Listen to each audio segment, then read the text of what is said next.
Kailangan makinig at umaksyon ang pamahalaan sa daing ng ating mga tsuper at commuter.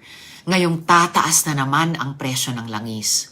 Dumarami ang gustong magtipid at sumakay sa public transport pero kumukonte ang bumabiyahing PUVs dahil sa lugi. We badly need concrete transport solutions way beyond the suspension of excise taxes. Magandang simula ang 5,000 pesos transport subsidy pero kulang iyan at dapat palawakin. Yung isang unit ng modern jeepney ngayon, lugi na ng 1,000 pesos kada araw ng biyahe. I filed Senate Bill number 1986 which proposes a 52.8 billion pesos subsidy package, part of which is a 12 billion peso fund for transport subsidy.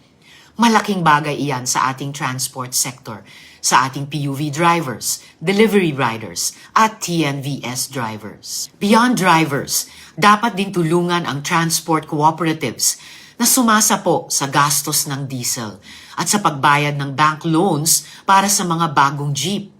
Sa pamamagitan ng Expanded Service Contracting Program, magagawa ng transport co-ops ang trabaho nila at babiyahe ang mga tsuper sa kanilang ruta imbes na tumigil at umasa sa ayuda. Dapat din pabilisin ang distribution ng transport subsidies at alisin ang red tape. Halimbawa, dapat ayusin ang first owner rule sa pagrehistro sa ayuda dahil pahirap ito sa maraming operator o tsuper na second or third owner na ng kanilang jeepney units. Ang mahalaga, agarang kumilos ang Malacanang at ang buong gobyerno. Huwag na natin hintayin na maparalisa ang buong transport sector at tumaas lalo ang presyo ng bilihin.